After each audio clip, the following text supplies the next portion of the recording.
আসসালামু আলাইকুম সুপ্রিয় দর্শক শ্রোতা, এই মুহূর্তে আমরা উপস্থিত আছি একজন জনপ্রিয় লোকের কাছে, যে লোকটির নাম হলো বগুড়ার টিকটক রবিউল ভাই।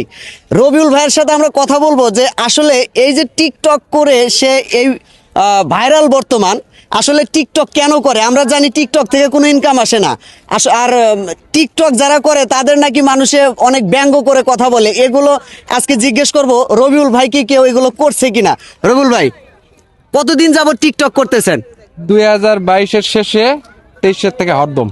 23 থেকে হরদম। এই যে টিকটক করে এ যাবত কত টাকা কামাইছেন? টাকা জিনিস তো সিক্রেট। কে বলছে টিকটক থেকে ইনকাম হয় না? টিকটক অ্যাপস থেকে হয় না, কিন্তু টিকটক ভিডিও দিয়ে অন্য জায়গায় দিলে আসে। অন্য যে বলে যে টিকটক থেকে ইনকাম হয় না, ঠিক বলে, কিন্তু ওই টিকটকের ভিডিও অন্য জায়গায় ভিডিও আপলোড দিলে আসে। এখন এই যে অন্য জায়গায় আপলোড দিলে টাকা আসে, এগুলো অনেকেই আছে যেটা জানে না। তারা কিন্তু হরহামেশাই টিকটকে ভিডিও করেই যাচ্ছে, আর তারাই কিন্তু সমাজের মানুষের কাছে অপমানিত, লাঞ্ছিত হচ্ছে। তাদের উদ্দেশ্যে কি বলবেন? না, অনেকে দেখা যাচ্ছে যে অপমানিত, লাঞ্ছিত। আমাকে কেউ বলে না, কারণ হচ্ছে যে আমি এটা শখের বশতে করি, আর এটা আমার পেশা না। এটা হচ্ছে আমি জাস্ট বিনোদন হিসাবে বিনোদন করতে ভালোবাসি, তাই বিনোদন হিসাবে নেই। যাই হোক, এখান থেকে আমার কিছু আসে, এটুকুই বললাম। আর ভাইরাল হওয়ার জন্য এই টিকটকটাই কেন মানুষ বেছে নেয়? টিকটকে ভালো কন্টেন্ট দিলে আপনি ভাইরাল হবেনই। কারণ হচ্ছে আমি যতগুলা ভিডিও বানাইছি, এখানে আইসা যতটুকু ভিডিও বানাইছি, আমি 5টা বানালে 3টাই আমার ফরে উঠতেছে। তার মানে টিকটক ভিডিও ভালো বানালে অবশ্যই ভিউ হবে, অবশ্যই হবে। এখান থেকে ভাইরাল হয়েছে টিকটকের অ্যাপস যে যার আছে ও আমাকে চিনে। মানে টিকটক অ্যাপস যার মোবাইলে আছে সেই রবিউল ভাইকে চিনে। আমি নিজেও চিনি, কারণ তার টিকটক আমিও দেখছি। আসলে এই যে টিকটক, যে আমাদের দেশে টিকটক অ্যাপসে কোনো ইনকাম নাই, তারপরেও এখানে যে এখন তরুণ তরুণী সবাই অনেকেই অনেক রকম ভ্যাস ধরে, কেউ দেখা যায় মেয়ে মানুষ কিন্তু ছেলের ভ্যাসে সে সাজগোজ করে চুল কেটে এটা সেটা কইরা তারা যে মানে একেবারে খিচুড়ি বানিয়ে হালাইতেছে, এদের জন্য কি বলবেন? আসলে ফেসটা ফেমাস করার জন্য, ফেস পরিচিত করার জন্য আসতেছে, কিন্তু ওই আগর বাগর পড়ে গেলে তো হবে না। স্পেশিয়াল ভালো দিতে হবে। কান্নার ভিডিও বানালে কান্নার অ্যাক্টিংই দিতে হবে।